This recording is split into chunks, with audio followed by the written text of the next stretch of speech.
Hi, Lowell here of Pacific Solo. I'm actually not on my boat at the moment. I've taken a few weeks off, the month of March and probably the early part of April, to come home here to Seto. I want to reflect on the year that I've been full-time cruising and just escape the cold weather a little bit, do some other work for the Academy, Never Too Late Academy. But just before I left Fukuoka, I interviewed the legendary Kirk Patterson. He's legendary in sailing circles here in Japan because he's the first foreigner to have circumnavigated Japan. He did it after a solo crossing of the Pacific. He's now the go-to guy for anybody who wants to come to Japan and cruise. He's also the representative for Hydrovane here in Japan as well. He's become a good friend, and he's a guardian over several boats around Japan that various cruisers have left during the pandemic. So he's got a lot of information and experience. I'm going to play the full length interview. I ask him some questions about being a Never Too Later, about solo sailing, and about cruising Japan, things you need to know and things to avoid and things to do. So please enjoy and please subscribe, and I'll see you soon back on the boat. So please join me as a rookie sailor trying to realize a dream.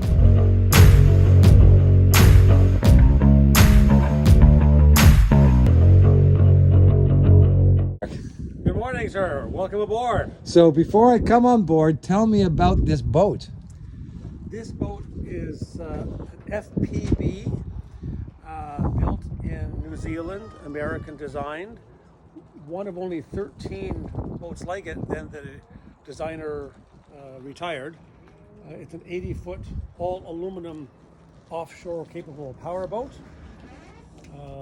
The owner's American, picked her up after being built in New Zealand and took her to Indonesia and on to Japan, and they loved cruising Japan, decided to leave her here for a short time while they went home for a few months, and then Corona hit, and so the boat is still here. Naruhodo, and it's under your guardianship at the moment. Under my guardianship and simple maintenance and whatever is necessary to try to keep her running for when the owners come and pick her up. And this is not the only boat under your guardianship.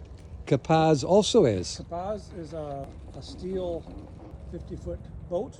And I have 3 other boats around Japan in similar situations. See if I can navigate coming up, holding the camera. Well done. Did it successfully. Yes. Okay. I'd always been interested in sailing. My father was in the Navy, and I think I grew up listening to his stories about being on destroyers and whatever. And so in the back of my mind, it was always, someday I want to have my own boat and go across an ocean and all that. It was, a boyhood dream that always stuck in the back of my mind. But I was working in Japan and working 80 hours a week and didn't really have time to pursue the dream. But I subscribed to 6 or 7 sailing magazines. I read all the books that have ever been written about offshore sailing and cruising and how-to manual. And a friend comes, "Oh, you're still reading those magazines. When are you actually going to do it?" And when the friend asked me that question, and I said, "Well, I said someday," but I was at that time I was working for Temple University, Japan, and enjoying it very much. But then I went home and thought about it that I really should either stop reading or actually do it. So I think it was another year later that I finally decided to retire from Temple, Japan, and go back to Canada and start pursuing the dream. So I was 54 when I bought my boat. But a 40-foot steel cutter-rigged, very offshore capable boat. So I did 4 years cruising the BC Alaska coast. Except for a couple of cruise and learn courses 15 years earlier, I'd never sailed in my life. Right. And so it was 4 years solo from day one. I never had anybody else on the boat. Never did a day sail. Was always off for a week or 2 or a month or 2 or 3. Always solo up and down the BC Alaska coast year round. And I wanted to test myself in different weather. So I would, in the summer, I was gone for 4 or 5 months at a stretch. In the other times of the year, I would set in my calendar, I'm going to sail for these 2 weeks or these 2 weeks, and I would leave regardless of the weather. When I wasn't sailing, I was learning about taking care of my boat and planning my voyage and all of that. So it was a full-time job for 4 years. The plan wasn't to come to Japan. It was just to go to the South Pacific, maybe go around the world. But then somebody said, well, no foreigner has ever circumnavigated Japan. I said, oh, well, I can do that before I go around the world.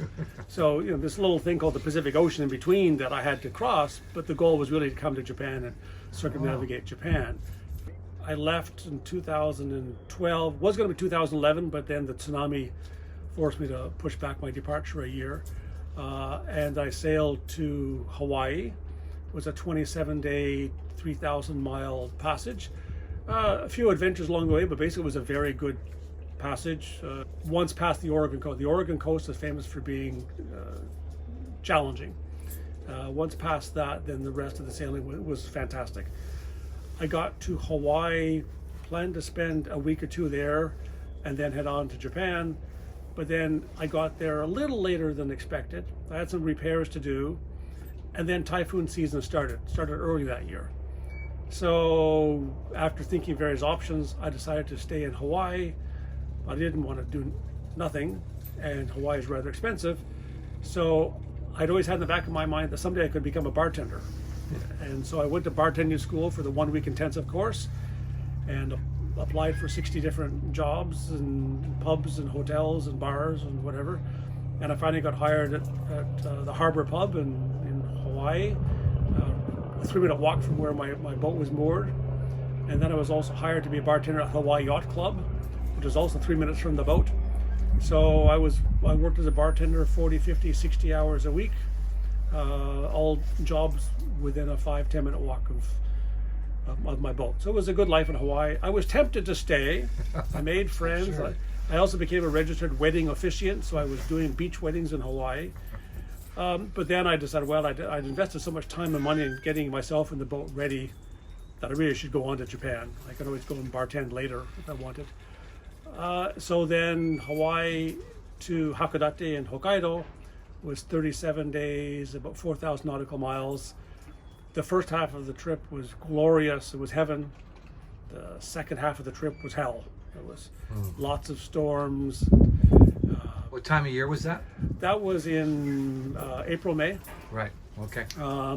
So it was a lot of stormy conditions, a lot of lows passing like a train, one after the other.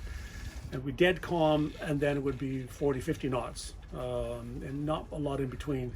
When I go back and read my log of the passage, it's very different from how I remember it. So if I read my log, I was petrified and panicking every day. But in retrospect, I think it was a great passage, and I had a lot of fun, and so I remember the good parts much more than the bad parts. But when I was writing my log, it was the bad parts that were right in front of me. Make a long story short, I got to Hakodate in Hokkaido, and then set out to do Japan circumnavigation. Planned to be 2 years, turned out to be 3 years. Right. What tips do you have for solo sailors? Solo sails, well, there's a big difference between solo sailing and solo cruising. Right. And solo sailing, you're sort of out for an afternoon or a day or two, coastal sailing, and there's always a safe harbor to go to, and always somebody you can call for emergency assistance. Solo cruiser, you're really out there on your own. Most important thing is to spend a lot of time solo sailing. As I said, from day one of buying my boat, I was always solo.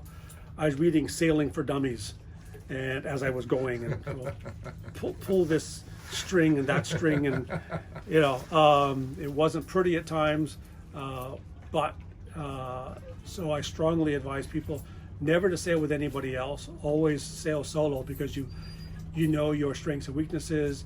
You get to know your boat better. You concentrate more on what you need to do. So just a lot of time on the water, and as I said, year round.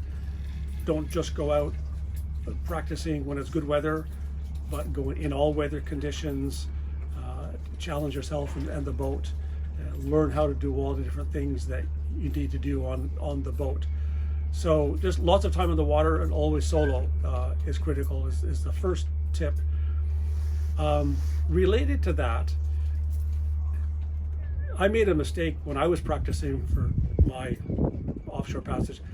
I spent 4 years cruising the BC Alaska coast, but I was always going from destination to destination, which means you actually end up spending a lot of time using the engine because there's no wind, or there's too much wind, or the wind's on the nose, or whatever. In retrospect, I should have sailed every day as I did, but chosen my destination based on the wind.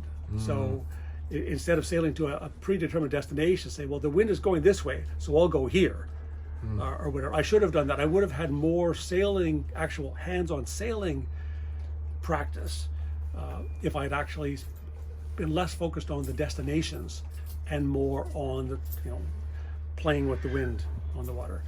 So that would be the first. But sailing itself is really not that difficult. All the sailing magazines and books, they make money about stressing how difficult it is, and therefore you need to read the book or the magazine. But sailing, to be a good racer, especially a solo racer, is very challenging. But just to be an offshore cruiser, a sailor, is not that difficult. I always said, if the pointy end is pointing forward and the stick is pointing up, then the rest is fine tuning. Right. You'll get there eventually. You may not break any sound speed records, but you'll get there. So sailing really is not that difficult. It's not as difficult as people make it out to be. You put up your sails, you tweak them a bit, and then as a solo sailor, racers are always tweaking. And can I get a tenth of a knot by adjusting this or adjusting that? You're a cruiser, you say, well, yeah, that looks good. I'm going to have a nap now. It's important to know how to repair and maintain your boat. As to one of the reasons why I wanted to be an offshore sailor was to challenge myself outside of my area of expertise. Working, I was good at white collar work, reports and spreadsheets and managing organizations or whatever. But I have zero mechanical technical skills.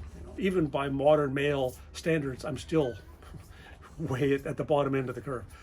I recommend to all solo sailors to really know how to maintain your boat, repair your boat. If you can't do it yourself, at least understand the questions you need to ask a professional mechanic and understand what he's telling you, even if you can't do it yourself. So I took about a dozen courses on engine repair and sail repair and radar navigation and electrical repairs and whatever. So learning how to repair and maintain your boat is critical. When you're offshore cruising, or when you're coastal cruising, you can always find somebody to get it going. But when you're offshore, it's up to yourself. So when I crossed the Pacific, I had a couple of times where I had some serious mechanical issues, and I knew enough and had reference books on the boat that I could actually solve the problems and get things going again. So knowing how to do repairs and maintenance, at least the basics, I think is critical. Another tip is to make sure you have all the right equipment for solo sailing. If you have a crew, you can you have many pairs of hands to do things. When you're solo, you have to do everything yourself. So you need a very good autopilot. You need a good wind vane. You need AIS. You need radar. You have to have everything set up for easy handling by when you're by yourself. So I had on my boat, I had certain tricks about how to bring down the main quickly and easily and securely, even in storm conditions. Little hooks that I would put in different places that worked for me. So every boat and every individual is different, but you have to practice all those things solo on how to do everything by yourself. And it's not always obvious until you do it wrong, then you realize there must be a better way. And then finally, as I said, sailing is easy. The hard part about being a sailor is stopping and starting. When you're on the open ocean, there's nothing to hit, hopefully, and you just go. But you're going to get to your destination, you're going to need to stop, and you're going to need to start again. And so learning how to dock in various wind conditions in very tight spaces, and doing it all solo. And so how do you pull in solo with nobody to catch your lines. You're going to catch, figure it out yourself. Drop the anchor by yourself in all different wind and current conditions, and how to raise the anchor in different conditions. So stopping and starting the boat is much harder than actually sailing.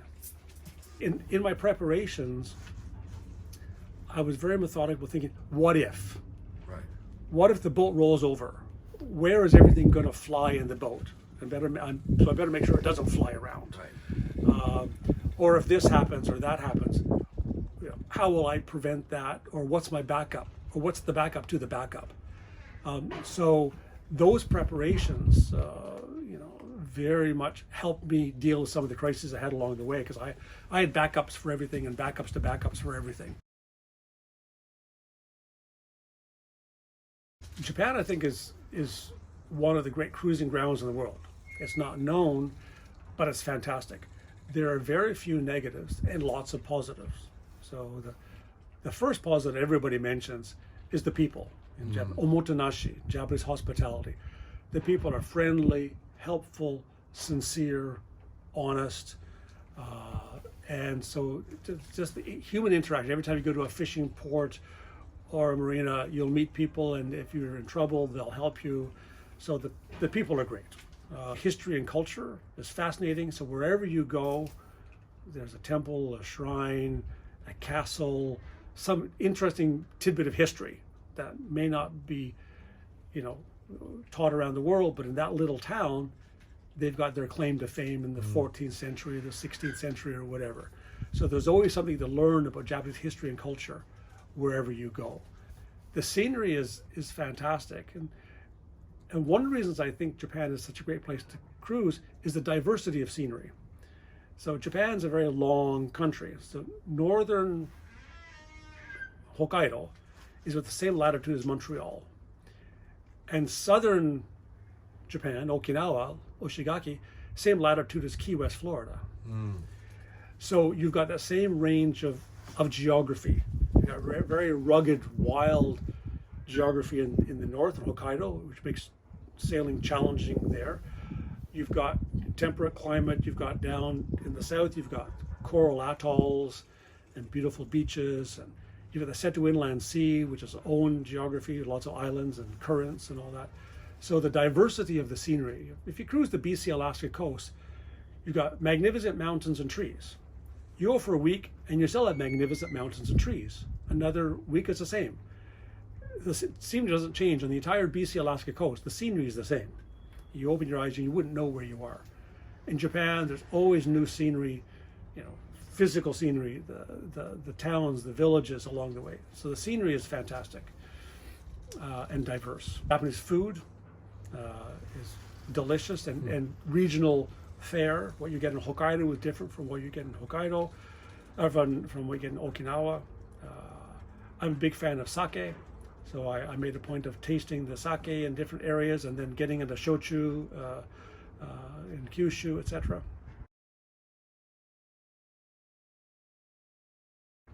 So there's lots of positives. There's very, very few negatives. Challenge for most foreign cruisers is the language. Right. So I read Japanese. That makes things easier for me. And the lack of language ability makes life challenging for foreign cruisers. But looking at my clients, their experience, it often comes down to the personality of the cruiser. Some cruisers, they roll with it and they think that's part of experience, and they muddle along with their Google Translate function and gestures or whatever. And some cruisers, they get really frustrated and irritated and angry. But the language can be a challenge. Yeah. It used to be the big negative was the bureaucracy. But for a 4-on boat now in Japan, there are very few problems in cruising. You can get a permit to enter all the closed ports, which was a problem before. You can get a customs permit to freely enter all the ports around Japan. So in the past, the bureaucratic problems were a disincentive for many cruisers to come. That's gone now. Probably the biggest challenge is the typhoon season, and how to handle typhoons and where to go for typhoons.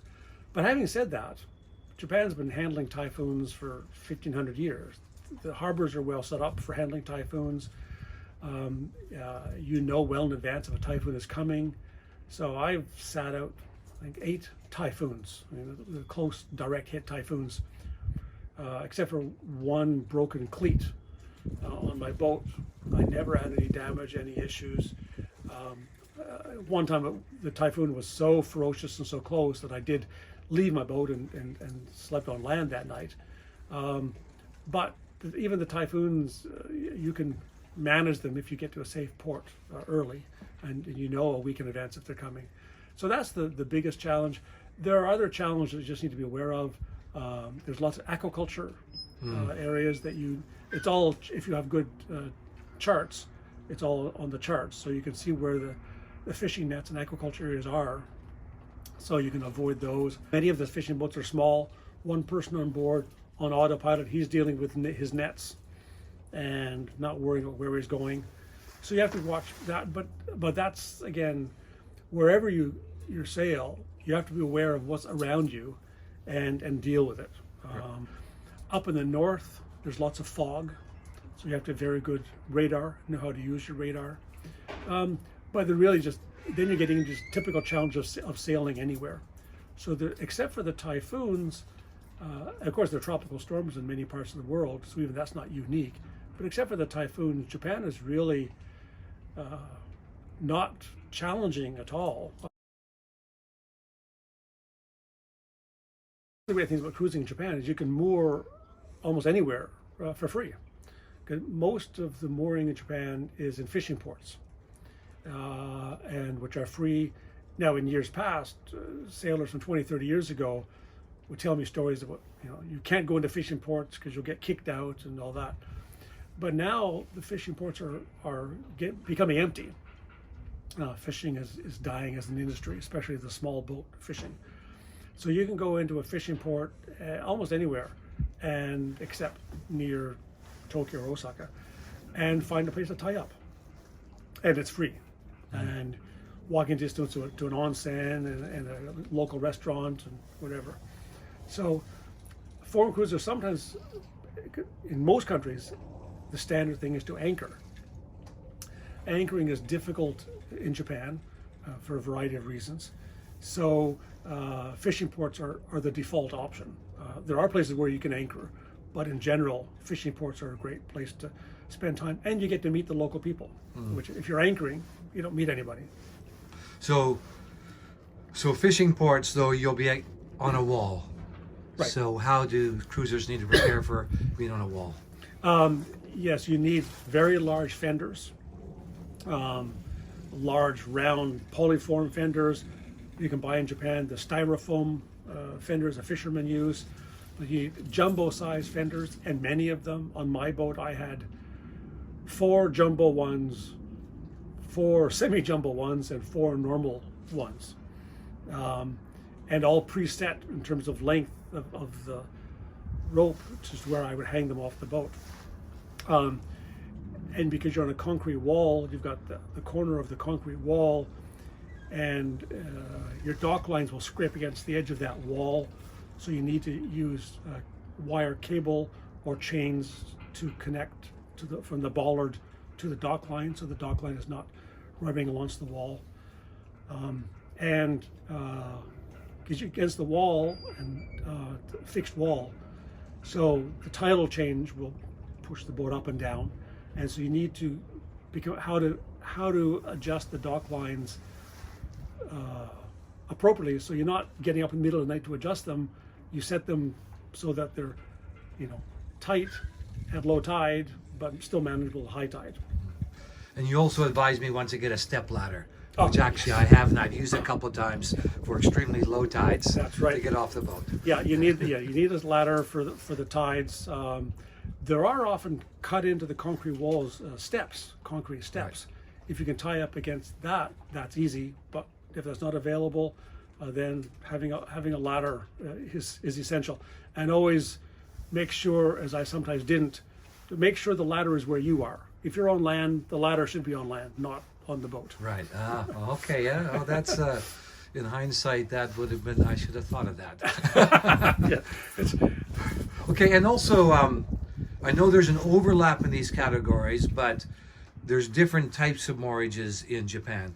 There's the straightforward fishing port against the wall. There's fisherinas. There's marinas. And then there's the sea station, which can be either a marina or a fisherina or something different. Right. So umineki, sea station, those are guest moorage facilities that welcome visitors. Right.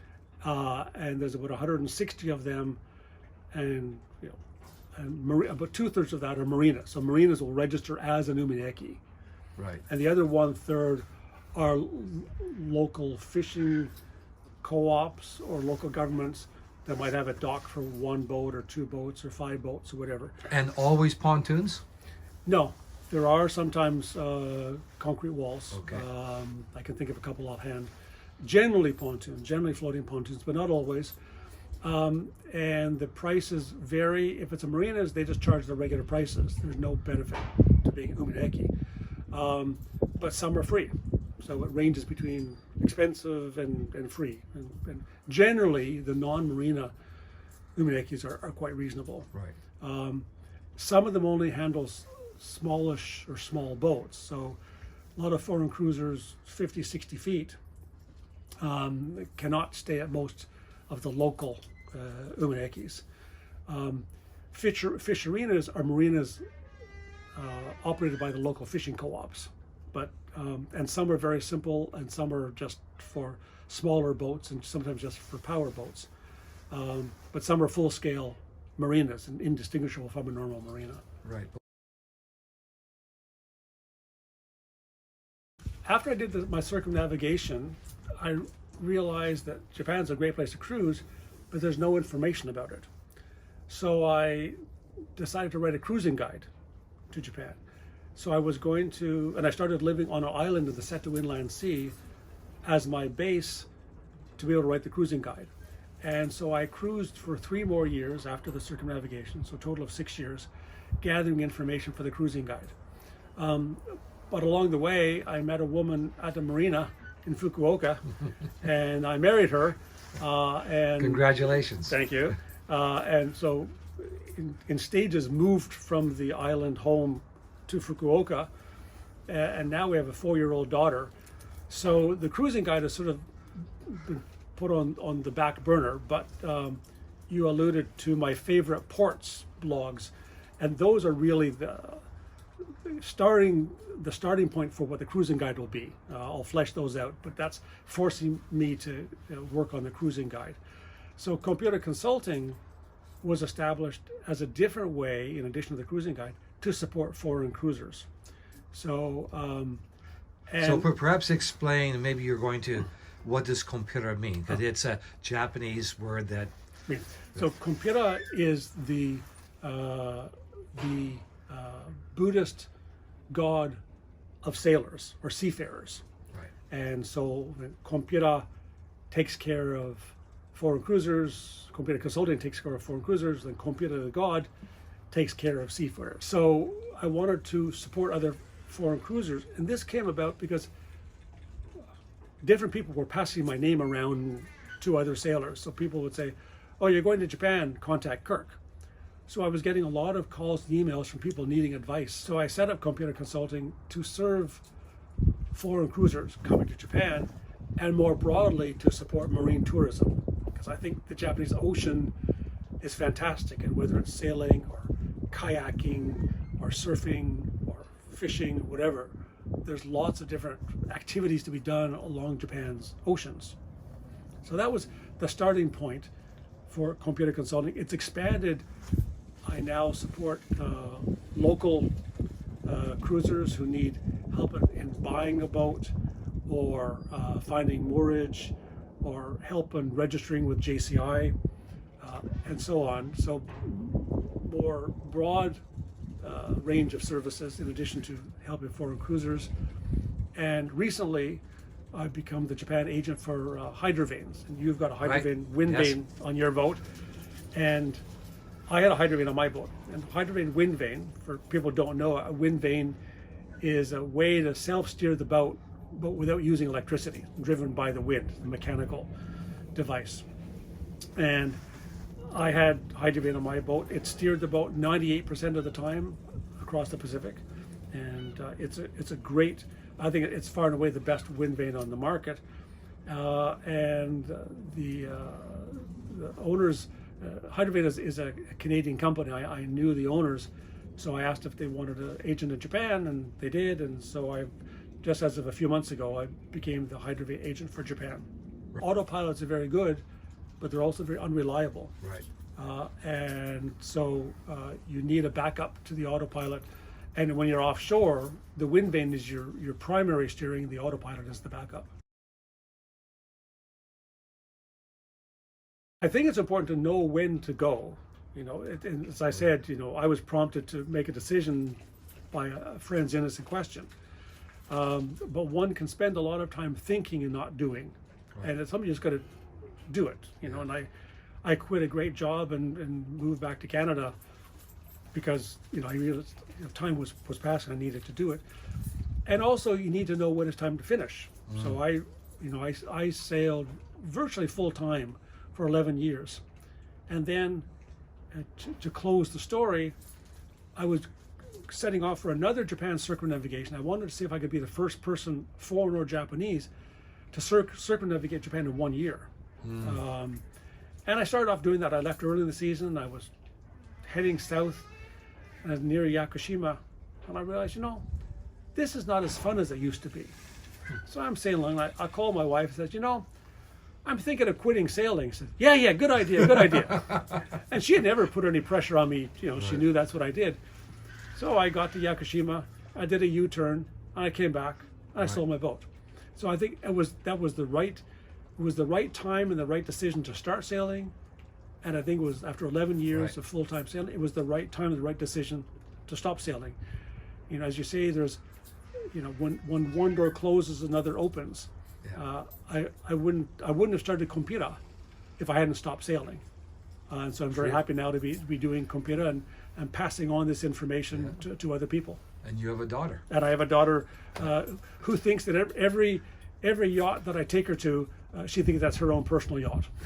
So thank you, Kirk, for all the advice you've given on this video and to me personally over the last 3 years. I'm really grateful. Check out Kirk's website, compira-consulting.com.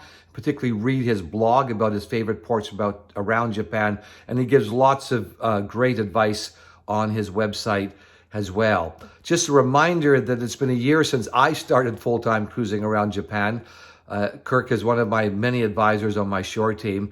And to celebrate that year, I want to give away 100 copies of my book, Never Too Late. I think I've got about 40 left to give. So just put yes in the comment box on this YouTube video or in Facebook or on Instagram, and I'll be happy to mail this to you. I'll contact you privately then for you to send me your slow mail address. And check out the nevertoolateacademy.com. We're just releasing a new course answering the question, how have I funded this dream? I'm not a wealthy person. Even this lovely log house we're in, we built a lot of it ourselves on the cheap, and I've always found a way to realize dreams. I put in all my own money into this project, buying the boat, upgrades, sustaining it, ongoing costs. But I've also had to raise money externally.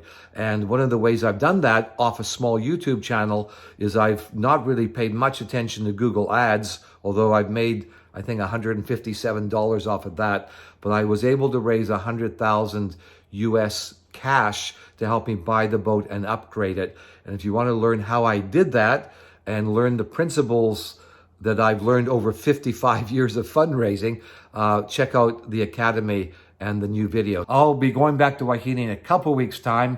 I'm looking forward to it. We're filming the History Channel middle April in Ikijima, one of the 8 islands in Japanese mythology, an island full of history. Then after that, I'm not sure what's going to happen. I am contemplating following cooler temperatures north to Hokkaido and sail up the Japan seaside, but we'll see. It's step by step as I'm training myself for my solo crossing, which could be, and I hope to be, next year around this time. So thanks for watching. Thanks again to Kirk. Please subscribe, please like, please check out Kirk's website, and we'll see you soon.